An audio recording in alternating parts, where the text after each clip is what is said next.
Hello students, नए lecture में आप सभी का स्वागत है। और आज हम लोग करने जा रहे हैं dissolution of a partnership form का पहला लेक्चर यानी कि पार्ट 1। बहुत ही इंपॉर्टेंट चैप्टर है बच्चों। तो चलो स्टार्ट करते हैं। फर्स्ट टॉपिक हमारा है डिसोल्यूशन ऑफ पार्टनरशिप फॉर्म क्या होता है। तो कहेंगे dissolution of a form under the Indian partnership act 1932 refers to the termination of the legal relationship between all partners of the firm। मान लो सपोज करो 3 पार्टनर्स है ए बी और सी, और ये तीनों पार्टनर्स मिलकर क्या कर रहे हैं, एक पार्टनरशिप बिजनेस चला रहे हैं जिसको हम लोग क्या करते हैं, पार्टनरशिप फॉर्म। और किसी भी कारण से ये पार्टनरशिप फॉर्म क्या हो जाए, टर्मिनेट हो जाए, क्लोज हो जाए, डिसकंटिन्यूड हो जाए, तो कह सकते हैं कि यहाँ पे क्या हो रहा है बच्चों, पार्टनरशिप फॉर्म का डिसोल्यूशन हो रहा है। पार्टनरशिप फॉर्म का डिसोल्यूशन का मतलब पार्टनरशिप फॉर्म का बंद हो जाना, पार्टनरशिप फॉर्म का टर्मिनेशन हो जाना, या पार्टनरशिप फॉर्म का वाइंड अप हो जाना। It signifies the end of the partnership business. बिल्कुल वही बात है बच्चों। डिसोल्यूशन ऑफ पार्टनरशिप फॉर्म में क्या होगा, पार्टनरशिप बिजनेस आपका बंद हो रहा है विथ ऑल एक्टिविटीज़। उस पार्टनरशिप फॉर्म में जितना भी एक्टिविटीज़ है, सारा एक्टिविटीज़ आपका क्या होगा, समाप्त हो जाएगा। अकाउंट्स को हम क्लोज कर देंगे, एसेट्स का सेटलमेंट, लायबिलिटीज़ का सेटलमेंट कर लेते हैं बच्चों। तो इसमें बेसिकली क्या होता है, फॉर्म का जब डिसोल्यूशन होता है तो जितना भी एक्टिविटीज़ है उसका सेटलमेंट किया जाता है। जैसे कि लायबिलिटी को डिस्चार्ज कर दीजिए, अगर फॉर्म में एसेट्स है तो उस एसेट्स को क्या कर दीजिए, बेच दीजिए। तो बेसिकली इसमें क्या क्या एक्टिविटीज़ होता है, तो एसेट्स रियलाइज्ड होता है और लायबिलिटी का सेटलमेंट या लायबिलिटी डिस्चार्ज किया जाता है। ये मेन काम है बच्चों जब फॉर्म का डिसोल्यूशन होगा। तो फॉर्म का डिसोल्यूशन का मतलब किसी भी कारण से फॉर्म या पार्टनरशिप बिजनेस टर्मिनेट हो जाता है, वाइंड अप हो जाता है, बंद हो जाता है, उससे हम लोग क्या करते हैं, डिसोल्यूशन ऑफ पार्टनरशिप फॉर्म। और इसमें क्या होगा, इसमें क्या क्या एक्टिविटीज होगा, तो फॉर्म के पास जो भी एसेट्स होगा उस एसेट्स को बेच दिया जाएगा, उससे कैश ले लिया जाता है, और जितने भी लायबिलिटीज़ होंगे उस लायबिलिटीज़ को डिस्चार्ज किया जाता है, लायबिलिटीज़ को पेड किया जाता है। तो डिसोल्यूशन ऑफ पार्टनरशिप फॉर्म का मतलब कि पार्टनरशिप फॉर्म क्या हो रहा है, बंद हो रहा है, डिजॉल्व हो रहा है, लिक्विडेट हो रहा है, वाइंड अप हो रहा है। नेक्स्ट टॉपिक है बच्चों, डिसोल्यूशन ऑफ पार्टनरशिप क्या होता है। बहुत सारे बच्चे क्या करते हैं, गलती कर देते हैं। डिसोल्यूशन ऑफ पार्टनरशिप और डिसोल्यूशन ऑफ पार्टनरशिप फॉर्म दो अलग अलग कॉन्सेप्ट है। डिसोल्यूशन ऑफ पार्टनरशिप फॉर्म में क्या हो रहा है बच्चों, सीधा पार्टनरशिप बिजनेस जो है वो बंद हो रहा है, पार्टनर्स के बीच का रिलेशन क्या हो जाएगा, समाप्त हो जाएगा। लेकिन डिसोल्यूशन ऑफ पार्टनरशिप में क्या होता है, तो पार्टनरशिप बिजनेस बंद नहीं होता है, सिर्फ और सिर्फ पार्टनर्स के बीच का रिलेशन चेंज होता है। तो any change in the relation of the partners is called a dissolution of partnership. सीधे पार्टनरशिप डिसोल्यूशन का मतलब हो गया कि पार्टनर्स के बीच का कोई भी रिलेशन क्या हो, चेंज हो। इसमें इसको हम लोग कहते हैं कि फॉर्म का क्या हो रहा है, रिकन्स्टिट्यूशन हो रहा है। और इसमें बच्चों क्या होगा कि बिजनेस कंटिन्यू रहता है, बिजनेस बंद नहीं होता है। तो डिसोल्यूशन ऑफ पार्टनरशिप में पार्टनर्स के बीच का रिलेशन चेंज होगा, फॉर्म का रिकन्स्टिट्यूशन होता है, लेकिन फॉर्म बंद नहीं होता है। लेकिन डिसोल्यूशन ऑफ फॉर्म में हम लोग क्या देखें कि इसमें पार्टनरशिप फॉर्म क्या होता है, बंद होता है। पार्टनर्स डिसाइड करते हैं कि अब हमको बिजनेस को कंटिन्यू नहीं रखना है, बिजनेस को क्या करना है, डिसकंटिन्यू कर देना है। तो डिसोल्यूशन ऑफ फॉर्म में बच्चों बिजनेस क्या होता है या पार्टनरशिप फॉर्म क्या होगा, डिसकंटिन्यूड हो जाता है। और जबकि डिसोल्यूशन ऑफ पार्टनरशिप में फॉर्म जो है वो आपका क्या रहेगा, कंटिन्यू रहेगा, चलता रहेगा। एग्जाम्पल के तौर पे ले लो, जैसे कोई पार्टनर रिटायर कर रहा है, मान लो एक्स वाई जेड 3 पार्टनर है, जेड मान लो रिटायर किया, तो इसका मतलब थोड़ी ना कि बिजनेस बंद हो जाएगा। पार्टनरशिप बिजनेस अब कौन चलाएगा, एक्स और वाई चलाएगा। तो यहाँ पे बच्चों फॉर्म कंटिन्यू रहता है। तो बच्चों ध्यान देने वाली बात है, डिसोल्यूशन ऑफ पार्टनरशिप अलग कॉन्सेप्ट है और डिसोल्यूशन ऑफ फॉर्म अलग कॉन्सेप्ट है। तो डिसोल्यूशन ऑफ फॉर्म का मतलब फॉर्म का बंद हो जाना, और फॉर्म का बंद भी हो जाना, और फॉर्म पार्टनर्स के बीच का रिलेशन भी क्या हो जाना, समाप्त हो जाना। जबकि डिसोल्यूशन ऑफ पार्टनरशिप में क्या है कि पार्टनर्स के बीच का रिलेशन चेंज होता है, लेकिन फॉर्म या पार्टनरशिप बिजनेस जो है वो क्या रहेगा, कंटिन्यू रहेगा। ओके बच्चों, नेक्स्ट टॉपिक है हमारा difference between dissolution of partnership and dissolution of form. तो क्या क्या डिफरेंस है बच्चों, तो एक तो डिफरेंस है कि उसका मीनिंग लिख दो सीधा सीधे। डिसोल्यूशन ऑफ पार्टनरशिप का मतलब it refers to the termination of relationship between some or all partners. लेकिन इसमें बिजनेस आपका एंड नहीं होता है। पार्टनरशिप का डिजोल्यूशन करने का मतलब कि पार्टनरशिप के बीच का रिलेशन क्या हो जाएगा, चेंज हो जाएगा। यहाँ पे टर्मिनेशन की जगह क्या यूज कर लोगे, चेंज। यानी किसी भी तरह का पार्टनर्स के बीच का जो रिलेशनशिप होता है चेंजेज हो रहा है, पार्टनर्स के बीच का अग्रीमेंट चेंजेज हो रहा है, उसे हम डिजोल्यूशन ऑफ पार्टनरशिप कहते हैं। लेकिन बिजनेस आपका बंद नहीं होता है, बिजनेस कंटिन्यू रहता है। जबकि डिजोल्यूशन ऑफ फॉर्म में क्या होता है कि पार्टनर से business secession of the business हो जाता है, मतलब कि बिजनेस बंद हो जाती है, फॉर्म का वाइंड ऑफ हो जाता है, फॉर्म का समापन हो जाता है। तो पार्टनर डिजोल्यूशन ऑफ पार्टनरशिप में क्या है कि पार्टनर्स के बीच का रिलेशन क्या होगा, चेंज होगा। लेकिन बिजनेस जो है वो क्या रहेगा, वो कंटिन्यू रहेगा। और डिजोल्यूशन ऑफ फॉर्म में क्या है बच्चों कि रिलेशन और पार्टनरशिप फॉर्म दोनों क्या हो जाता है, दोनों एंड हो जाता है, दोनों समाप्त हो जाते हैं। तो यही है बच्चों डिफरेंस। नेक्स्ट हम सीखेंगे मोड्स ऑफ डिजोल्यूशन, यानी कि फॉर्म का डिजोल्यूशन कितने तरीके से किया जाता है। तो एक तो होता है अग्रीमेंट, पार्टनर्स अगर म्यूचुअली अग्री है, मतलब आपसी सहमत है कि फॉर्म को क्या कर देना है, बंद कर देना है, तो लोग फॉर्म को बंद कर देंगे। तो एक डिजोल्यूशन ऑफ फॉर्म का मोड या तरीका क्या हो गया कि अग्रीमेंट में अगर पार्टनर सारे अग्री है तो वो क्या कर लेंगे, फॉर्म का डिजोल्यूशन कर लेंगे। एक होता है कंपलसरी डिजोल्यूशन। कंपलसरी डिजोल्यूशन का मतलब देखो, जैसे XYZ 3 पार्टनर है और तीनों में से मान लो जेड जो है वो इंसॉल्वेंट हो गया, ठीक है, या किसी एक पार्टनर का डेथ हो गया और बाकी पार्टनर क्या कर रहा है, फॉर्म को चलाने में एबल नहीं है, तो यहाँ पे क्या हो जाएगा कि कंपलसरी फॉर्म का डिजोल्यूशन करना है। या कभी कभी ऐसा होता है कि फॉर्म कोई इलीगल एक्टिविटीज़ कर रही हो, जैसे कोई ऐसा काम कर रही है जो कानून के नज़र में क्या है, इलीगल है, तो ऐसे केस में कंपलसरी डिजोल्यूशन होगा, कोर्ट का इंटरवेंशन होगा, गवर्नमेंट का नज़र पड़ेगा, गवर्नमेंट इस फॉर्म को क्या कर देगी, बंद कर देगी, उसे हम कहते हैं कंपलसरी डिजोल्यूशन। एक होता है नोटिस के द्वारा भी डिजोल्यूशन किया जा सकता है। जैसे मान लो 3 पार्टनर मिलकर बिजनेस चला रहे हैं, पार्टनरशिप बिजनेस चला रहे हैं, और ये पार्टनरशिप किस नेचर का है, एट विल नेचर का है। पार्टनरशिप एट विल आप लोग 11th में पढ़े होंगे बिजनेस स्टडीज़ में। पार्टनरशिप एट विल का मतलब कि पार्टनरशिप तब तक चलता रहेगा जब तक पार्टनर्स की इच्छा हो, उसे हम कहते हैं पार्टनरशिप एट विल। तो पार्टनरशिप एट विल में क्या होता है कि ये अगर ये जब तक चलाना चाहे चला सकते हैं, लेकिन जब ये फॉर्म को बंद करना चाहेंगे तो इनको क्या करना होता है, पब्लिक नोटिस इशू करना होता है। पब्लिक नोटिस करके ये फॉर्म को क्या कर सकते हैं, डिजोल्व कर सकते हैं। एक होता है कोर्ट के द्वारा भी डिजोल्यूशन होता है। जैसे कि मान लो कोई पार्टनर है, आपस में मान लो विवाद हो गया, डिस्प्यूट हो गया, या कोई पार्टनर इंसॉल्वेंट हो गया, मुकदमा कोर्ट में चला गया, तो उस केस में क्या होगा, बात कोर्ट में चला गया, एक दूसरे पे सूट फाइल हो गया, तो उस केस में क्या होता है कि कोर्ट हस्तक्षेप करके फॉर्म को क्या करवा देती है, डिजोल्व करवा देती है। तो बहुत सारे तरीके हैं बच्चों जिस फॉर्म के डिजोल्यूशन का। एक तरीका क्या है कि अग्रीमेंट के द्वारा डिजोल्यूशन होता है। एक होता है कि कंपलसरी डिजोल्यूशन, जैसे कि कोई लीगल एक्टिविटीज़ में फॉर्म इन्वॉल्व है, तो सरकार की नज़र पड़ी तो सरकार इस तरह के फॉर्म को क्या करती है, बंद करवा देती है। एक होता है कि नोटिस के द्वारा डिजोल्यूशन, अगर पार्टनर चाह रहे हैं कि वो अब क्या करें, फॉर्म को डिजोल्व करें, तो पब्लिक नोटिस इशू करके फॉर्म को डिजोल्व कर सकते हैं। एक कोर्ट के द्वारा भी डिजोल्यूशन होता है। तो ये सारे तरीके हैं बच्चों मोड्स ऑफ डिजोल्यूशन। नेक्स्ट हमारा इस चैप्टर का मेन हमारा टॉपिक है अकाउंटिंग ट्रीटमेंट, यानी कि डिजोल्यूशन ऑफ पार्टनरशिप फॉर्म का अकाउंटिंग ट्रीटमेंट क्या करेंगे, यानी कि जब पार्टनरशिप फॉर्म डिजोल्व होगा तो क्या क्या अकाउंट्स मेंटेन करेंगे, किस तरह से हम अकाउंट्स मेंटेन करेंगे। तो सबसे पहले तो बच्चों जर्नल एंट्री करना होता है, कुछ नेसेसरी अकाउंट्स बनाने होते हैं। क्या क्या नेसेसरी अकाउंट, एक तो हो गया रियलाइजेशन अकाउंट, एक हो गया पार्टनर्स लोन अकाउंट। अगर क्वेश्चन में पूछे कि पार्टनर्स लोन या दिया हुआ रहे तो बनाओगे, एक पार्टनर्स कैपिटल अकाउंट बनाया जाता है, और एक कैश या बैंक अकाउंट। अगर आपके बैलेंस शीट में कैश हो तो कैश अकाउंट बना लेंगे, अगर मान लो बैंक हो तो बैंक अकाउंट बना लेंगे, ठीक है। तो बच्चों सबसे पहला हम लोग सीखते हैं रियलाइजेशन अकाउंट बनाना।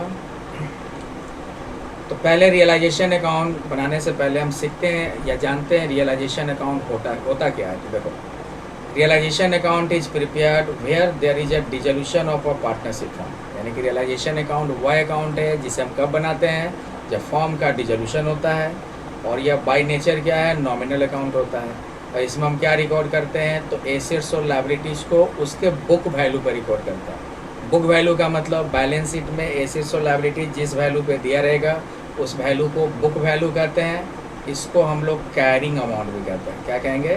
Carrying amount. बुक वैल्यू को कैरिंग अमाउंट भी कहा जाता है। तो रियलाइजेशन अकाउंट क्लियर हो गया बच्चों। रियलाइजेशन अकाउंट वह अकाउंट है जिसे कब बनाया जाता है? जब फर्म का डिसोल्यूशन हो। और ये इन नेचर कौन सा अकाउंट होता है? Nominal account. और इस अकाउंट में हम एसेट्स और लायबिलिटीज़ को किस वैल्यू पे रिकॉर्ड करते हैं? बुक वैल्यू या कैरिंग अमाउंट पे रिकॉर्ड करते हैं। तो ये तो था बच्चों रियलाइजेशन अकाउंट क्या होता है, बनाएंगे कैसे, इसका फॉर्मेट देखो। जब भी रियलाइजेशन अकाउंट बनाओगे तो इस तरह से हेडिंग बना दोगे रियलाइजेशन अकाउंट। 4 कॉलम बनेगा बच्चों टी शेप में, पार्टिकुलर्स,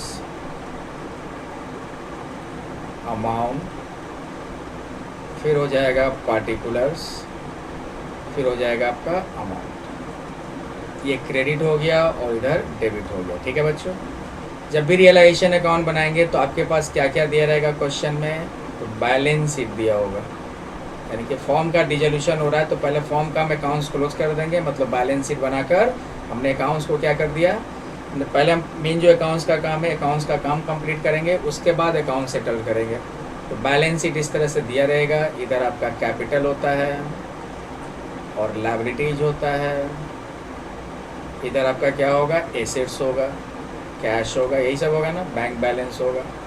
तो जब भी रियलाइजेशन अकाउंट बनाओगे तो सबसे पहले क्या करते हैं? डेबिट में सारा एसेट्स को ट्रांसफ़र कर देंगे टू सन्ड्री एसेट्स। सबसे पहला काम करेंगे बच्चों। इसका कॉन्सेप्ट कैसे है? देखो बैलेंस शीट में एसेट्स किधर दिया हुआ है? राइट साइड दिया हुआ है बच्चों। उसको हम यहाँ कहाँ ट्रांसफ़र कर दिए? Left side. तो वैसा एसेट्स ट्रांसफ़र होगा जो रियलाइज्ड होता है।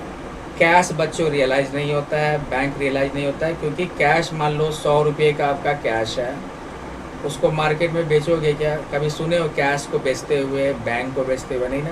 तो कैश और बैंक रियलाइज नहीं होता है, तो इसको छोड़कर बाकी एसेट्स तो आपका रियलाइज होगा, तो हम डेबिट में ट्रांसफ़र कर दिए टू सन्ड्री एसेट्स। तो याद रहेगा ना, यहाँ पे फर्स्ट नंबर लिखे, जब भी आप रियलाइजेशन अकाउंट बनाओ सबसे पहले डेबिट में सारा एसेट्स ट्रांसफ़र कर दो जो रियलाइज होता है, कैश और बैंक को छोड़कर, except cash and bank. Second काम क्या करते हैं? क्रेडिट में आउटसाइड लायबिलिटीज को दिखाते हैं, बाई आउटसाइड लायबिलिटीज।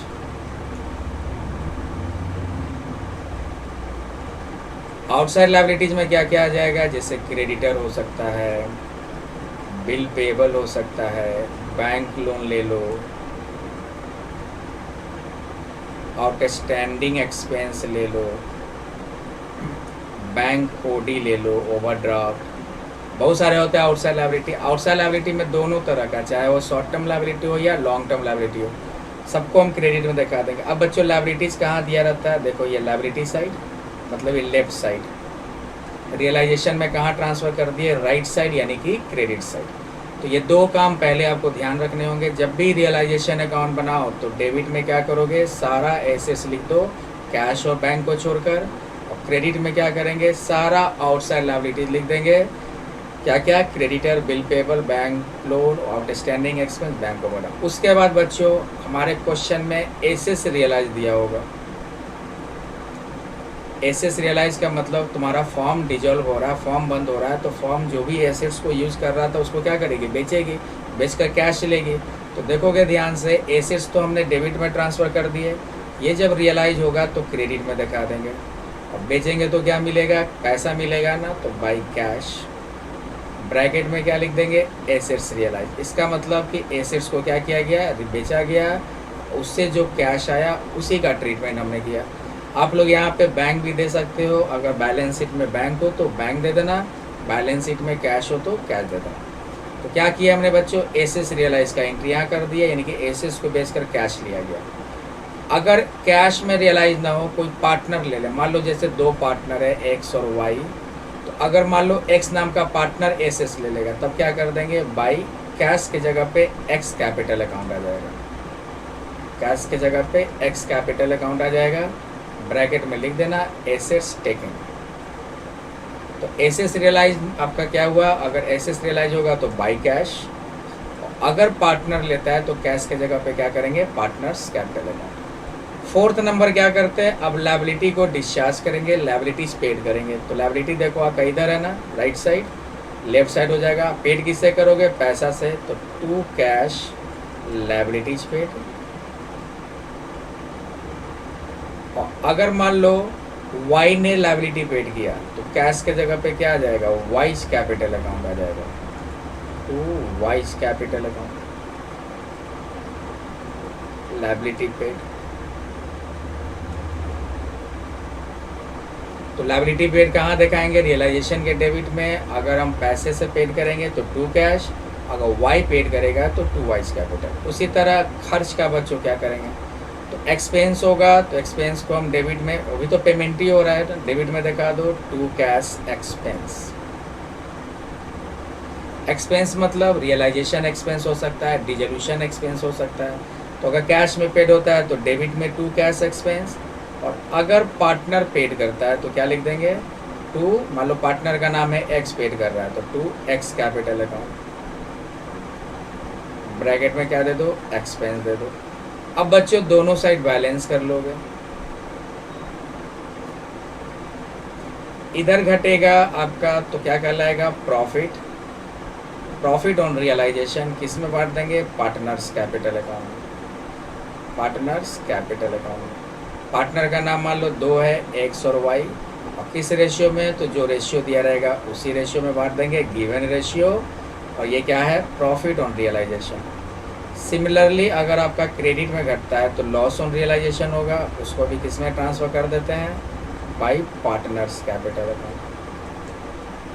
क्या क्या कहलाएगा, लॉस ऑन रियलाइजेशन, दोनों पार्टनर में बांट दो, एक्स और वाई, कौन सा रेशियो में, गिवन रेशियो। तो बच्चों ये था आपका रियलाइजेशन अकाउंट का फॉर्मेट। अब इसमें क्या करते हैं बच्चों, जनरल एंट्री कैसे बनाते हैं वो ध्यान देना है। तो पहला नंबर का जनरल एंट्री करते हैं, क्या होगा, बिल्कुल सेम जैसे रिवैल्यूएशन अकाउंट में करते थे हम लोग। सन्ड्री एसेट डेबिट है, कहाँ चला जाएगा, क्रेडिट में, और किसके डेबिट में, रियलाइजेशन अकाउंट का। तो पहला एंट्री क्या होगा, पहला एंट्री होगा रियलाइजेशन अकाउंट डेबिट, और ये सन्ड्री एसेट्स जो डेबिट है इसको उठा के कहाँ रख देंगे, क्रेडिट में, to sundry assets account. Narration क्या होगा बच्चों, नरेशन हो जाएगा being sundry assets transferred to realisation account, transferred to realisation account. आप लोग चाहो तो इसको नोट डाउन करते रहो साथ में। पहला एंट्री ये कर लिए हम लोग, दूसरा वाला ये देखो ये है, दूसरा वाला आप यहाँ कर दो, छोटा सा जगह भी है। या आउटसाइड लायबिलिटी आपका क्रेडिट है, उठ कर कहाँ चलाएगा, डेबिट में, तो आउटसाइड लायबिलिटी अकाउंट डेबिट। और किसके क्रेडिट में है, रियलाइजेशन के, तो टू क्या हो जाएगा, realisation account, to realisation. Narration क्या लिख देंगे, नरेशन हो जाएगा being outside liability transferred to realisation account, transfer to realisation account. Okay बच्चों, ये बैलेंस शीट का तो काम नहीं, इसको एरेज कर लेता है।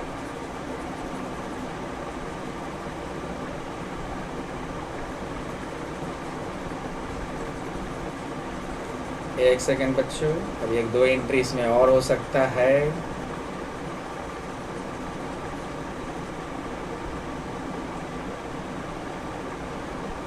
रियलाइजेशन अकाउंट हो गया ये।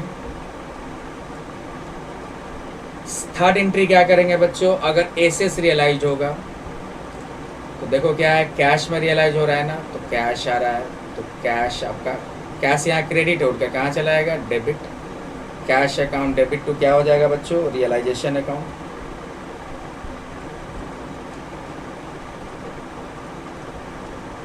नरेशन क्या लिख देंगे, being assets realised, being assets realised.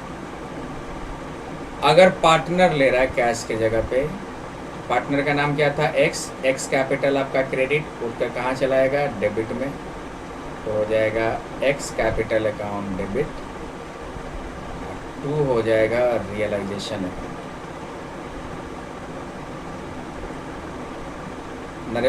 Narration क्या लिख देंगे, बिंग एसेट्स टेकन, बिंग हो जाएगा एसेट्स टेकन बाई एक्स। तो बच्चों हमने थर्ड एंट्री कर लिया, फोर्थ एंट्री बताओ क्या होगा। कैश आपका डेबिट है, कहाँ चला जाएगा, क्रेडिट में, और किसके डेबिट में, रियलाइजेशन का। तो यहाँ पे क्या हो जाएगा, फोर्थ वाला एंट्री करना चाहो तो कैश वहाँ डेबिट था, क्रेडिट में चला आया, किसके डेबिट में, रियलाइजेशन के। तो फोर्थ नंबर एंट्री होगा realisation account debit to cash account. Narration क्या लिख देंगे, लायबिलिटी पेड था ना, तो बीइंग पेड टू लायबिलिटीज, या बीइंग लायबिलिटीज पेड लिख दो इस तरह से।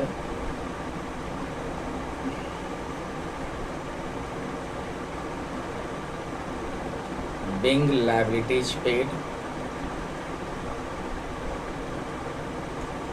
अगर पार्टनर ने चुकाया, पार्टनर देखो वाई ने चुका रहा था, अगर वाई लायबिलिटी चुकाता है तो देखो वाई कैपिटल डेबिट कहाँ चला जाएगा, क्रेडिट में, और किसके डेबिट में, रियलाइजेशन के। तो क्या एंट्री होगा इसका, इसका एंट्री होगा realisation account debit to Y's capital account. लिख देंगे क्या, being liabilities paid by partner या Y, paid by Y. 4 number बच्चों एंट्री हो गया। फिफ्थ नंबर एंट्री देखो क्या है, फिफ्थ में देखोगे फिर एक्सपेंस का एंट्री हमने किया टू कैश में। तो कैश डेबिट है, कहाँ चला जाएगा, क्रेडिट में, और किसके डेबिट में, रियलाइजेशन के। तो कैश वहाँ डेबिट से क्रेडिट में चलाएगा, और रियलाइजेशन के डेबिट में है, तो realisation account debit to cash account. Narration क्या लिख देंगे, being realisation expense paid. Question में दिया होगा बच्चों कौन सा एक्सपेंस है। अगर पार्टनर चुकाता है तो कैश के जगह पे पार्टनर का नाम दे देंगे, पार्टनर कौन है, एक्स चुका रहा था ना, एक्स। तो realisation to X capital account हो जाएगा, realisation account debit to X capital account. Narration क्या लिखेंगे, being realisation expense paid by X. तो 5 नंबर एंट्री के बाद देखोगे बच्चों आपका 6 नंबर एंट्री है प्रॉफिट ऑन रियलाइजेशन का। तो एक्स वाई डेबिट है, कहाँ चला जाएगा, क्रेडिट में, और किसके डेबिट में, रियलाइजेशन का। तो क्या एंट्री होगा, realisation account debit to X and Y. तो 6 नंबर एंट्री यहाँ कर देते हैं, और रियलाइजेशन अकाउंट डेबिट, और एक्स वाई जो डेबिट था उसको उठा के कहाँ कर दो, क्रेडिट में। तो X capital account to Y's capital account. Narration क्या लिख देंगे, बिंग प्रॉफिट ऑन रियलाइजेशन है ना, being profit on realisation transferred to partners capital account. इन कौन सा रेशियो में, गिवन रेशियो, जो रेशियो दिया रहेगा। आगे देखोगे 7 नंबर में क्या है बच्चों, ये एक्स वाई जो है ये आपका क्या है, लॉस ऑन रियलाइजेशन का एंट्री मारेंगे। तो एक्स वाई क्रेडिट से उठकर कहाँ चलाएगा, डेबिट में, यानी हो जाएगा एक्स कैपिटल अकाउंट डेबिट। फिर क्या हो जाएगा, वाइज कैपिटल अकाउंट डेबिट, और किसके क्रेडिट में है, रियलाइजेशन के। तो 2 हो जाएगा टू रियलाइजेशन अकाउंट। नरेशन क्या लिख देंगे, being loss on realisation transferred to partners capital account, partners capital account. इन कौन सा रेशियो में बच्चों, गिवन रेशियो, जो रेशियो दिया हुआ है। तो ये तो हमारा बन गया रियलाइजेशन अकाउंट और उसका जनरल एंट्री। ये बच्चों आप लोग चाहो तो नोट डाउन कर सकते हो वीडियो पॉज करके। रियलाइजेशन अकाउंट का ये फॉर्मेट हो गया और उसके बाद जनरल एंट्री हुआ। अब एक बच्चों जनरल एंट्री का कॉन्सेप्ट देखना, यहाँ पे एसेट्स रियलाइज का देखो, एसेट्स बेचा गया ना, तो क्या एसेट्स बेचने का एंट्री नॉर्मली हम लोग क्या करते हैं, अगर मान लो जनरली एसेट्स रियलाइज का एंट्री करना हो एसेट्स बेचने का, तब क्या करेंगे, तो एसेट्स बेचने का एंट्री होगा, पैसा आएगा cash account debit to asset account. लेकिन बच्चों यहाँ पे हमने एसेट्स की जगह कौन सा अकाउंट यूज़ किया, रियलाइजेशन, क्योंकि एसेट्स ऑलरेडी कौन से अकाउंट में ट्रांसफ़र कर दिए, रियलाइजेशन, इसलिए हमने यहाँ पे एसेट्स की जगह रियलाइजेशन अकाउंट दिया है। देखो यहाँ पे कैश टू एसेट्स की जगह क्या दिया, रियलाइजेशन। उसी तरह लायबिलिटी पेड करते हैं तो क्या होगा, लायबिलिटी टू कैश, लेकिन लायबिलिटी को ऑलरेडी रियलाइजेशन में ट्रांसफ़र कर दिए, इसलिए लायबिलिटी के जगह पे हम लोगों ने कौन सा अकाउंट यूज़ किया, रियलाइजेशन अकाउंट। तो कुछ कॉन्सेप्ट है, तो पहला नंबर पे हम लोग क्या बनाएंगे बच्चों, हम लोग बनाएंगे रियलाइजेशन अकाउंट। सेकेंड बनाते हैं पार्टनर्स लोन अकाउंट। तो पार्टनर्स लोन अकाउंट का क्या होता है, लायबिलिटी होता है, बैलेंस शीट में लायबिलिटी साइड दिया रहेगा, क्रेडिट बैलेंस होगा, यहाँ दे दो बाय बैलेंस बीडी।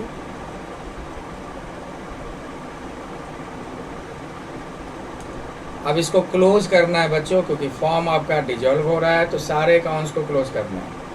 तो टोटल कर दो सामने सामने, जितना अमाउंट होगा इधर घटेगा, कैश या बैंक से पेमेंट कर देंगे। देख लेना बैलेंस शीट में कैश होगा तो कैश लिख दोगे, बैंक होगा तो बैंक लिख दोगे। इसका मतलब कि पार्टनर्स लोन क्या किया गया, पेड किया गया। इसका अब जनरल एंट्री क्या होगा बच्चों, तो देखो पार्टनर्स लोन आपका डेबिट है, मतलब कैश आपका डेबिट है, कहाँ चला जाएगा, क्रेडिट में। किसके डेबिट में, लोन के क्रेडिट में। तो इसका एंट्री क्या हो जाएगा, partners loan account debit to cash या बैंक अकाउंट। नरेशन क्या लिखेंगे, बिंग पार्टनर्स लोन पेड। तो ये बच्चों हो गया सेकेंड नंबर पे पार्टनर्स लोन अकाउंट। जब भी फॉर्म का डिजोल्यूशन होगा, पहला बनाएंगे रियलाइजेशन अकाउंट, सेकेंड में पार्टनर्स लोन अकाउंट अगर दिया हो, थर्ड में बनाते हैं बच्चों पार्टनर्स कैपिटल अकाउंट। अच्छा एक चीज़ बच्चों भूलना मत, इधर क्रेडिट और इधर डेबिट, और ये सब लिखना मत भूलना, पार्टिकुलर्स अमाउंट, पार्टिकुलर्स और अमाउंट। थर्ड स्टेप है पार्टनर्स कैपिटल अकाउंट बनाते हैं। थर्ड स्टेप क्या है, पार्टनर्स कैपिटल अकाउंट, कॉलम बना दो पार्टिकुलर्स, दो पार्टनर का नाम ले लो एक्स वाई, फिर हो जाएगा पार्टिकुलर्स, फिर हो जाएगा एक्स वाई। जब भी कैपिटल अकाउंट बनाएंगे बच्चों देखना बैलेंस शीट में कैपिटल दिया होता है। कैपिटल किधर दिया होता है, liability side, generally maximum case में तो लायबिलिटी मतलब क्रेडिट बैलेंस होगा बाय बैलेंस बीडी। तो कौन सा कैपिटल बैलेंस होता है, क्रेडिट बैलेंस। कभी कभी बच्चों कैपिटल एसेट साइड भी दिया रहता है निगेटिव के केस में, या जब डिफिशिएंसी हो जाए पार्टनर उस केस में, तब उस केस में कैपिटल का बैलेंस एसेट साइड होगा, मतलब डेबिट बैलेंस होता है, तो उसको हम डेबिट में दिखा देंगे। तो बैलेंस बीडी बच्चों डेबिट में कब देंगे, जब आपका निगेटिव बैलेंस या एसेट साइड शो हो। अब पार्टनर्स कैपिटल में और क्या क्या दिखाएंगे, तो जनरल रिजर्व प्रॉफिट अगर बैलेंस शीट में दिया हो उसको ट्रांसफ़र कर देंगे, तो रिजर्व आपका पार्टनर्स कैपिटल में क्रेडिट में ट्रांसफ़र हो जाएगा। अगर बैलेंस शीट में प्रॉफिट दिया हो, प्रॉफिट का मतलब प्रॉफिट एंड लॉस का क्रेडिट बैलेंस, उसको भी ट्रांसफ़र कर देंगे। लॉस अगर दिया हो तो प्रॉफिट एंड लॉस कहाँ दिखा देंगे, डेबिट साइड, मतलब accumulated profit, accumulated loss, accumulated reserve को हम पार्टनर्स कैपिटल में ट्रांसफ़र कर देंगे। उसके बाद बच्चों क्या करते हैं, हमने इसके पहले क्या क्या बनाया, रियलाइजेशन अकाउंट बनाया ना, वहाँ से पार्टनर्स कैपिटल ढूंढो। देखो ये पार्टनर्स कैपिटल मिला, पार्टनर्स कैपिटल मिला, किधर है, डेबिट में है ना, कहाँ चला जाएगा, क्रेडिट में चला जाएगा बच्चों। डेबिट में था, क्रेडिट में दिखा देंगे भाई। अब कौन से अकाउंट्स उठा रहे हैं, रियलाइजेशन, और जिसमें अमाउंट होगा एक्स में होगा तो एक्स में दे देंगे, वाई में होगा तो वाई में दे देंगे। और रियलाइजेशन में देखो और क्या है, यहाँ पे देखोगे बच्चों पार्टनर्स कैपिटल के नाम से ये भी है और ये भी है, क्रेडिट में है, कहाँ चलाएगा, डेबिट में आ जाएगा। तो डेबिट में लिख देंगे टू, अब कौन से अकाउंट्स उठा रहे हैं, रियलाइजेशन, टू रियलाइजेशन दे देंगे। अब बच्चों इसका टोटल कर लेंगे बैलेंसिंग। इसमें क्या होगा, दोनों साइड बैलेंस हो सकता है, इधर घटेगा तो कैश या बैंक से बैलेंस कर दोगे, और इधर भी घट सकता है बच्चों। किससे बैलेंस कर देंगे? कैश या बैंक से। कैश या बैंक से बैलेंसिंग कर दोगे। इधर कैश से बैलेंस होने का मतलब कि पार्टनर को पेड किया गया, और इधर कैश से बैलेंस आने का मतलब पार्टनर से कैश लिया गया। अब बच्चों इस पर क्या क्या एंट्री बनेगा? एक एंट्री तो बच्चों रिजर्व का आप लोग मार दोगे, अगर दिया हो तो क्या मार देते हैं, हम लोग पढ़े थे ना, एडमिशन में पढ़े हैं, चेंज इन रेशियो में पढ़े हैं, रिटायरमेंट में पढ़े हैं, क्या रिजर्व का एंट्री करते हैं? Reserve account debit to partners capital account. Profit का एंट्री क्या करते हैं? Profit and loss account debit to realisation, sorry, profit and loss account debit to partners capital account. Loss का एंट्री क्या करते हैं? लॉस को पार्टनर्स कैपिटल के डेबिट में ट्रांसफर करते हैं, तो क्या एंट्री होगा? Partners capital account debit to profit and loss account. हमारा डिसोल्यूशन ऑफ फॉर्म में मेन हमको नया चीज़ मिल रहा है, क्या? पार्टनर को जो पेड कर रहा है कितना, तो इसका एंट्री क्या होगा? कैश आपका डेबिट है क्रेडिट में, तो क्या एंट्री कर देंगे हम? Partners capital account debit. Cash हो जो डेबिट में है कहाँ चला जाएगा? क्रेडिट में चला जाएगा। और नरेशन क्या लिख देंगे? Being final payment of partners, यानी कि ये जो भी पैसा बचा वो पार्टनर को पेड कर दिया गया, फाइनली पेमेंट ऑफ पार्टनर्स हो गया। अब वही अगर इधर कैश से बैलेंस होता है तब इसका क्या एंट्री करेंगे? तो कैश से क्रेडिट से उठ के कहाँ चला जाएगा? डेबिट में, तो हो जाएगा cash account debit to partners capital account.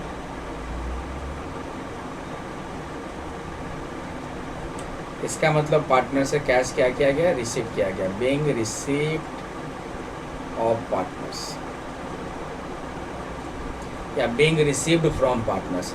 तो ये था बच्चों आपका डिसोल्यूशन ऑफ पार्टनरशिप फॉर्म का third account, partners capital account. और सबसे अंत में बनाते हैं बच्चों कैश या बैंक अकाउंट। कैश या बैंक अकाउंट, इसमें भी बच्चों डेबिट और क्रेडिट लिखना मत भूलना। फोर्थ स्टेप क्या है? फोर्थ नंबर कौन सा अकाउंट बनाएंगे? सबसे लास्ट में कैश अकाउंट। ये डेबिट हो गया, क्रेडिट हो गया। 4 कॉलम दे दो बच्चों, पार्टिकुलर्स, फिर हो जाएगा अमाउंट, फिर हो जाएगा पार्टिकुलर्स और अमाउंट। कैश बच्चा क्या होता है? एसेट होता है ना, और एसेट्स का नॉर्मल बैलेंस क्या होता है? डेबिट होता है, तो डेबिट में दिखा दो टू बैलेंस बीडी। उसके बाद क्या करना है? इसके पहले हमने जितने भी अकाउंट बनाए वहाँ से कैश ट्रांसफ़र करते चल जाना है। जैसे देखो, सबसे पहले रियलाइजेशन बनाए थे, यहाँ कैश मिला आपका डेबिट में, कैश मिला डेबिट में, कहाँ चला जाएगा? क्रेडिट में चला जाएगा। तो क्रेडिट में बाई कौन से अकाउंट से उठा रहे हैं? रियलाइजेशन अकाउंट से, बाई रियलाइजेशन। अब यहाँ पे देखोगे एक और चीज़ है, रियलाइजेशन में क्रेडिट में भी देखो कैश दिख रहा है, तो कहाँ चलाएगा? डेबिट में आ जाएगा। डेबिट में क्या लिख देंगे? टू कौन से अकाउंट से उठा रहे हैं? रियलाइजेशन। ओके बच्चों, अब वापस हम लोग देखते हैं आगे। रियलाइजेशन के बाद कौन सा अकाउंट बनाते हैं? Partners loan. यहाँ पर भी देखो कैश आपका डेबिट है, कहाँ चला जाएगा? कैश अकाउंट में, क्रेडिट साइड। जब भी एक अकाउंट से दूसरे अकाउंट में ट्रांसफ़र करो तो क्रॉस ट्रांसफ़र होता है, इस कॉन्सेप्ट को ध्यान में रख के करो। मतलब कि लेफ्ट वाला राइट साइड, डेबिट वाला क्रेडिट साइड। तो कैश वहाँ डेबिट था, क्रेडिट में, और जिस अकाउंट से उठा रहे उसका नाम दिखा देंगे। पार्टनर्स लोन अकाउंट से उठा रहे, पार्टनर्स लोन अकाउंट दे देंगे। उसके बाद क्या करते हैं? पार्टनर्स लोन के बाद पार्टनर्स कैपिटल में देखो कैश है, कैश डेबिट में अगर है तो कहाँ ट्रांसफ़र कर देंगे? Credit side. क्या लिखकर? By partners capital account. और अगर आपका पार्टनर्स कैपिटल आपका अगर कैश यहाँ पे क्रेडिट में है, कहाँ चलाएगा? Debit side.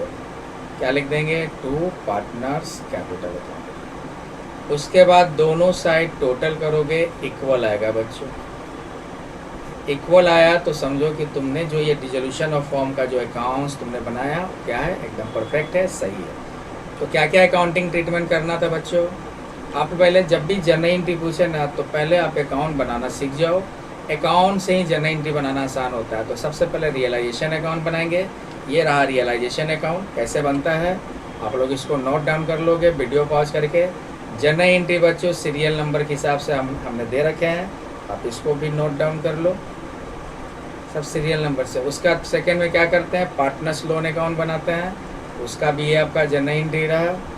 उसके बाद हम लोग क्या करते हैं? थर्ड स्टेप में पार्टनर्स कैपिटल अकाउंट बनाते हैं, उसका जनरल एंट्री ये रहा, और लास्ट में कैश अकाउंट बना लेते हैं। कैश अकाउंट में क्या जनरल एंट्री करोगे, जितना भी है सब तो पहले ही कर चुके हैं, तो ये चारों आपको बनाने हैं, ये नेसेसरी अकाउंट्स है।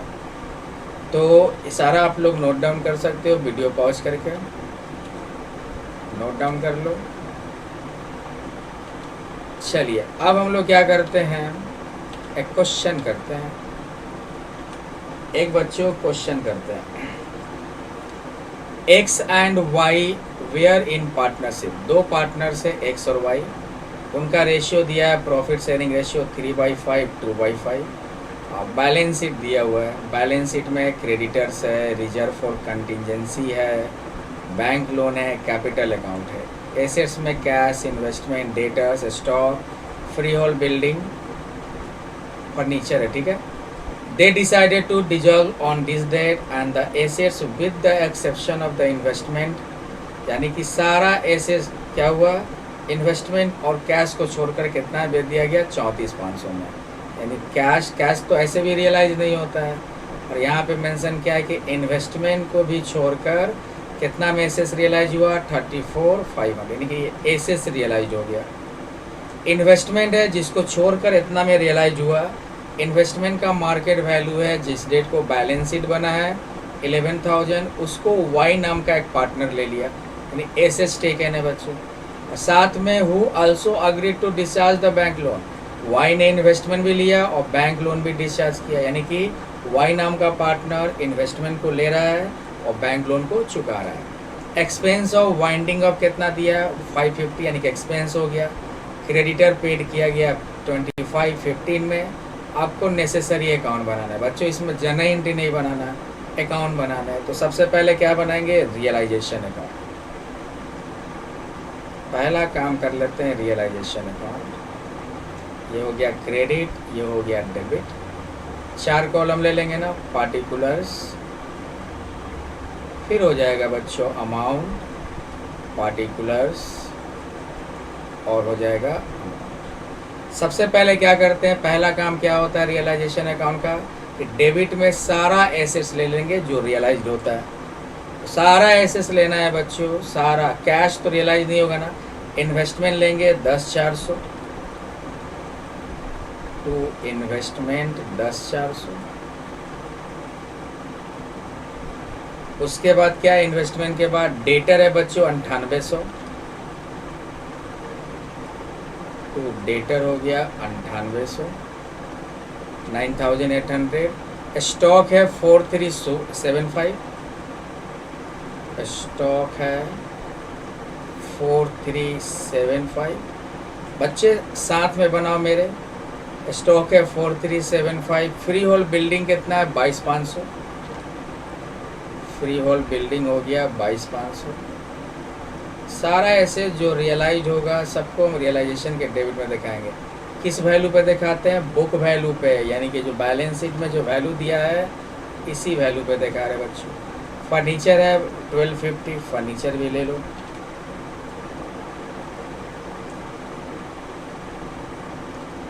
तो सारा एसेट्स को कैश को छोड़कर, कैश क्यों नहीं लिए, क्योंकि कैश रियलाइज नहीं होता है बच्चों। तो कैश को छोड़कर जितने भी एसेट्स रियलाइज होते हैं सबको हमने बुक वैल्यू पे डेबिट में ट्रांसफ़र कर दिया। किस अकाउंट में, रियलाइजेशन अकाउंट में। सेकेंड काम क्या करते हैं बच्चों, तो क्रेडिट में आउटसाइड लायबिलिटीज़ को दिखाते हैं। तो आउटसाइड लायबिलिटीज़ में देखो, क्रेडिटर बच्चों एक है, रिजर्व तो बच्चों पार्टनर्स में बांटेंगे, एक बैंक लोन है। तो आउटसाइड लायबिलिटी में क्रेडिटर है 2640, बाई क्रेडिटर हो गया 2640, और एक हो जाएगा बच्चों बैंक लोन है 5,000। तो ये दो काम तो बच्चों करना ही है स्टार्टिंग में। सारा एसेट जो रियलाइज्ड होगा उसको रियलाइजेशन के डेबिट में ट्रांसफ़र कर देंगे, और जितने भी आउटसाइड लायबिलिटीज है उसको रियलाइजेशन के क्रेडिट में ट्रांसफ़र कर देंगे। क्रॉस ट्रांसफ़र होता है, एसेट्स आपका दाहिने साइड होता है बाएं साइड, और लायबिलिटीज आपके क्या होते हैं, बाएं साइड होते हैं, उसको हम दाएं साइड कर देते हैं। अब देखो एडिशनल इन्फॉर्मेशन क्या है, एसेट्स रियलाइज दिया हुआ है बच्चों कैश में, बेचा जा रहा है तो किस में बेचा जा रहा होगा, पैसा ही बेचा जा रहा हो ना। तो किसको किसको छोड़कर, इन्वेस्टमेंट और कैश को। कैश तो बच्चों ऐसे भी रियलाइज नहीं होता है। अब तुम मान लो 100 रुपये कैश है, उसको बेचोगे और बेचकर तुम 100 रुपये लाए, तो कौन सा तुम कौन सा महान काम किए, जितना पैसा है उतने पैसा मिला ना, ये सब रियलाइज थोड़ी होता है। वही बात है, तुमको वही चीज़ मिल रहा है। 100 का नोट किसी को देकर 100 का नोट ले रहे हो, या 10 का 10 नोट ले रहे हो, 50 का 2 नोट ले रहे हो, वैल्यू तो वही है ना। तो कैश रियलाइज नहीं होता है, तो कैश तो ऐसे भी रियलाइज नहीं होता है। इन्वेस्टमेंट को भी छोड़ कर बोला है, कितना में रियलाइज हुआ, 34,500। किसमें रियलाइज होगा, कुछ मेंशन नहीं है, तो पैसा ही आ रहा होगा ना। तो रियलाइजेशन में तुम चेक कर सकते हो, यहाँ पे एसेस रियलाइज कहाँ दिखाते हैं, क्रेडिट में बाई कैश में दिखाते हैं ना, बाई कैश। अब कैश लेना है कि बैंक लेना है, कैसे डिसाइड करें, तो बैलेंस शीट में बच्चों कैश है, तो कैश में ले लो सारा, बाई कैश एसेट्स रियलाइज्ड।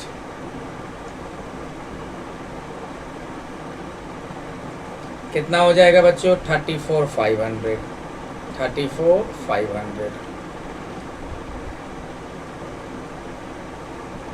34,500। उसके बाद क्या करते हैं, एक इन्वेस्टमेंट था बच्चों, एक इन्वेस्टमेंट था जिसका मार्केट वैल्यू 11,000, उसको वाई ले लिया।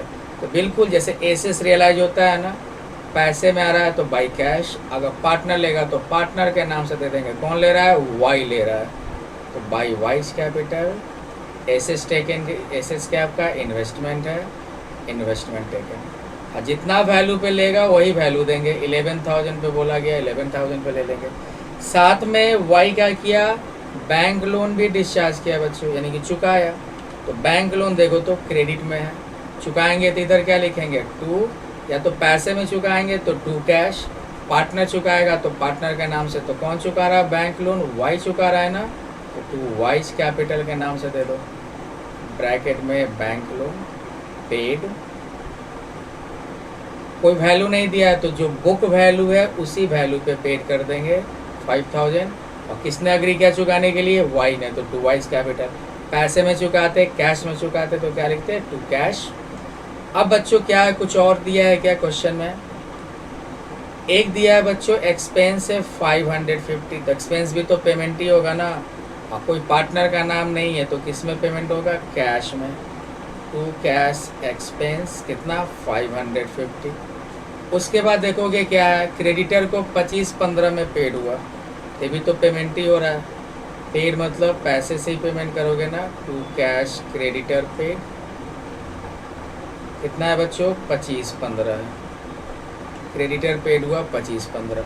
सारा काम हमने कर लिया। अब बच्चों हम लोग टोटल कर लेते हैं, तो टोटल करोगे तो डेबिट में आपका अधिक आएगा 10,400 9,800, उसके बाद है 4,375 22,500 प्लस 1,250 5,000 550 2,550, दोनों साइड जोड़कर चेक करना।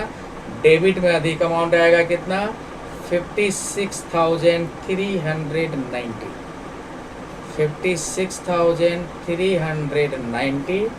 और इधर आपका घट रहा है, मतलब लॉस ऑन रियलाइजेशन हुआ, इसमें बांट देंगे बच्चों, पार्टनर्स कैपिटल में बांट देंगे। अब पार्टनर 2 ही था ना, एक्स और वाई, तो सारे को जोड़कर इसमें से घटाओगे, कितना घटा दें, 56,390 में 2640 घटा दिए, 5,000 घटा दिए, 34,500 घटा दिए, 11,000 घटा देंगे, तो आ जाएगा आपका 3,250। अब कौन सा रेशियो में बांटना था, तो क्वेश्चन पर होगा 3/5 और 2/5 था, तो बांटोगे तो आ जाएगा 1950 और 1,300। तो ये बन गया बच्चों आपका पार्टनर्स कैपिटल अकाउंट 1950, और उसके बाद आ गया आपका 1,300। अगर जर्नल एंट्री बनाना होता तो हम बनाते, लेकिन यहाँ पे जर्नल एंट्री करना नहीं है। अब बच्चों एक चीज़ और ध्यान देना, जब भी जर्नल एंट्री बनाना तो पहले तुम अकाउंट बना लो फिर जर्नल एंट्री करो, उससे कभी जर्नल एंट्री में गलत नहीं होगा। थोड़ा समय लगेगा लेकिन अगर तुम प्रैक्टिस करोगे तो हो जाएगा। रियलाइजेशन के बाद क्या बनाएंगे, पार्टनर्स लोन अकाउंट बच्चों। तो क्वेश्चन में कहीं भी पार्टनर्स लोन नहीं दिया है तो नहीं बनाते हैं। उसके बाद बना लेंगे partners capital account. Partners loan कब बनाओगे, रहेगा तब ना, है ही नहीं तो कैसे बनाओगे, तो उसको रहने देते हैं। उसके बाद बनाएंगे पार्टनर्स कैपिटल अकाउंट। कॉलम हो जाएगा पार्टिकुलर्स, 2 पार्टनर हो गया एक्स वाई, फिर दे देते हैं बच्चों पार्टिकुलर्स एक्स और वाई। ये हो गया क्रेडिट, ये हो गया डेबिट। जब भी कैपिटल अकाउंट बनाओ तो सबसे पहले कैपिटल का बैलेंस देखना है। तो कैपिटल का बैलेंस देखो कितना है, एक्स का 30,000, वाई का 10,000। लाइबिलिटी साइड दिया है बच्चों, मतलब क्रेडिट बैलेंस। तो क्रेडिट में दे दो ना, बाई बैलेंस बीडी, एक्स का हो गया 30,000, वाई का हो गया 10,000। अब बच्चों बैलेंस शीट में और भी आइटम्स हम लोग देखेंगे जो पार्टनर्स कैपिटल में ट्रांसफ़र करते हैं, जैसे रिजर्व, प्रॉफिट। तो देखो तो एक दिख रहा है क्रेडिटर, तो रियलाइजेशन में चला गया। रिजर्व फॉर कंटिजेंसी दिख रहा है बच्चों 2500, इसको 3/5 2/5 में ट्रांसफ़र कर देंगे। लेफ्ट है तो राइट साइड यानी क्रेडिट साइड ट्रांसफ़र कर देंगे बाई रिजर्व फॉर कंटिजेंसी, या कंटिजेंसी रिजर्व करके लिख दो, बाई रिजर्व फॉर कंटिजेंसी। 2500 था ना, उसको 3/5 और 2/5 में बांटोगे तो कितना आ जाएगा बच्चों, 1500 एक्स का और 1000 किसका आ जाएगा, वाई का आ जाएगा। रिजर्व का काम करने के बाद और देखो और क्या बांट सकते हैं हम लोग, और ऐसा कोई आइटम नहीं है जो कि हम लोग बैलेंस शीट में, ऐसा कोई आइटम नहीं है जो हम पार्टनर्स कैपिटल में दिखा सकें। अब उसके बाद रियलाइजेशन चेक करो। रियलाइजेशन में देखोगे यहाँ पे वाई के नाम से मिला 5000, डेबिट में ना कहाँ चला जाएगा, क्रेडिट में चला जाएगा। बाई कौन से अकाउंट से उठा रहे हैं, रियलाइजेशन, और वाई के नाम से था ना तो वाई में देखा तो कितना 5000। फिर वापस से चेक करो रियलाइजेशन में, और वाई के नाम से, एक्स के नाम से, पार्टनर के नाम से कुछ है तो देखोगे, देखो वाई के नाम से मिला बच्चों क्रेडिट में 11,000, किधर चलाएगा, डेबिट में आ जाएगा टू रियलाइजेशन। किसके नाम से मिला था, वाई के नाम से, वाई में देखा दो 11,000। वापस देखो और देखो पार्टनर्स का कोई एक्स वाई देखो ये दिया 1950 और 1300, loss on realisation. Credit side है, कहाँ चलाएगा, डेबिट में। टू कौन से अकाउंट से उठा रहे हैं, रियलाइजेशन अकाउंट से। कितना दे देंगे, 1950 और 1300। और बच्चों हो गया। अब हम लोग बैलेंस कर लेते हैं। तो एक्स का टोटल करोगे तो क्रेडिट में आएगा 31,500, डेबिट में घट रहा है, किससे बैलेंस कर देंगे, तो कैश ही यूज कर रहे हैं ना, कैश से कर दो बैलेंसिंग फिगर। तो 31,500 में 19,50 घटाओगे तो आ जाएगा 29,550। वाई का लेते हैं, आ जाएगा 16,000 टोटल। वाई का कितना आ जाएगा बच्चों, 16,000। और इधर घट रहा है आपका 12,300, 3700 बच्चों, ये वाई के नाम से दिखा दिया। तो ये था बच्चों पार्टनर्स कैपिटल अकाउंट, किससे बैलेंस कर दिए, कैश से। इधर आने का मतलब पार्टनर को क्या किया जाएगा, पेमेंट किया जाएगा, ठीक है। अब हम क्या बना ले, पार्टनर्स कैपिटल के अकाउंट के बाद कैश अकाउंट बना लेते हैं। कैश अकाउंट 4 कॉलम होगा, पार्टिकुलर्स, उसके बाद अमाउंट, फिर बच्चों होगा पार्टिकुलर्स और हो जाएगा अमाउंट। ये हो गया आपका डेबिट और ये हो गया क्रेडिट। कैश बच्चों कहाँ देखेंगे, बैलेंस शीट में ना। बैलेंस शीट में देखो कैश दिखा 1815, और कैश एसेट है, डेबिट बैलेंस होगा, डेबिट में दिखा देते हैं टू बैलेंस बीडी 1815। और देखो आप लोग कहाँ कहाँ हैं, बैलेंस शीट में देखने के बाद जिस अकाउंट से हमने स्टार्ट किया, जैसे रियलाइजेशन अकाउंट से स्टार्ट किया था ना, यहाँ से हम लोग कैश ढूंढते चलेंगे। तो कैश ढूंढो, कैश देखो डेबिट में 550 मिला, कहाँ चलाएगा, क्रेडिट में, बाई रियलाइजेशन। कौन सा अकाउंट से उठा रहे हैं, रियलाइजेशन, 550। और देखो बच्चों, और आपका कैश यहाँ पर है 2515, डेबिट में, क्रेडिट में चला जाएगा, बाई कौन सा अकाउंट से उठा रहे हैं, रियलाइजेशन 2515। और देखोगे रियलाइजेशन में तो डेबिट में हो गया सर जितना कैश था, रियलाइजेशन में देखो क्रेडिट में कैश है 34,500, 34,500 ही था ना, उसको कहाँ ट्रांसफ़र कर दो, डेबिट में ट्रांसफ़र कर दो। टू कौन से अकाउंट से उठा रहे हैं, रियलाइजेशन 34,500। उसके बाद वापस हम लोग जाते हैं रियलाइजेशन में, और कैश नहीं है, सारा काम कर दिया। अब पार्टनर्स कैपिटल में कैश देखो कहाँ है बच्चों, बस एक ही जगह दिख रहा है एक्स और वाई में, एक्स डेबिट में 29,550 एक्स के डेबिट में, तो क्रेडिट में दिखा दो बाई कौन से अकाउंट से उठा रहे हैं, एक्स कैपिटल। कितना अमाउंट था, 29,550। उसी तरह वाई का भी देखो, डेबिट में है 3700, कहाँ चला जाएगा, क्रेडिट में, बाई वाइस कैपिटल अकाउंट, कितना चला जाएगा बच्चों, 3700। सारा काम करने के बाद टोटल करो, कैश आपका इक्वल आना चाहिए। कैश अगर इक्वल आया तो इसका मतलब कि हमने जो भी अभी तक जितना भी अकाउंट्स बनाया वो सही है हमारा। तो जोड़ लेते हैं, डेबिट में 1815 प्लस 34,500 36,315 हो गया।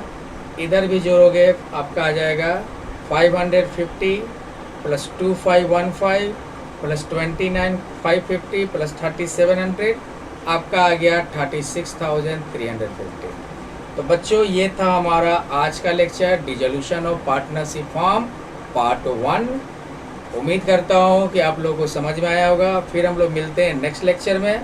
तब तक के लिए आप लोग इसको अच्छे से इसका स्टडी करो, रिवीजन करो अच्छे से। और एक लेक्चर 2 बार तो कम से कम देखो बच्चों, 2 बार स्टार्टिंग में देखो और एक बार जब रिवीजन करना हो तो देख लो। तो ये था बच्चों क्वेश्चन, और ये था realisation account, partners capital account, cash account, और बच्चों ये था आपका treatment partners capital account. Cash account बच्चों 4th नंबर पे बनाएंगे सबसे अंत में। कैश अकाउंट से पहले पार्टनर्स कैपिटल बनेगा, तो partners loan account, realisation account. फिर रियलाइजेशन अकाउंट क्या है, अकाउंटिंग ट्रीटमेंट, डिसोल्यूशन का मोड क्या था, डिसोल्यूशन ऑफ पार्टनरशिप और डिसोल्यूशन ऑफ फॉर्म में क्या डिफरेंसेज है, meaning of dissolution of partnership क्या होता है और meaning of dissolution of partnership firm क्या होता है। डिसोल्यूशन ऑफ पार्टनरशिप फॉर्म और डिसोल्यूशन ऑफ पार्टनरशिप दोनों क्या है, अलग अलग चीज़ें बच्चों। तो इतना आज के लिए रहने दो, फिर हम लोग मिलते हैं नेक्स्ट लेक्चर में। चलो बच्चों, थैंक यू, बाय बाय।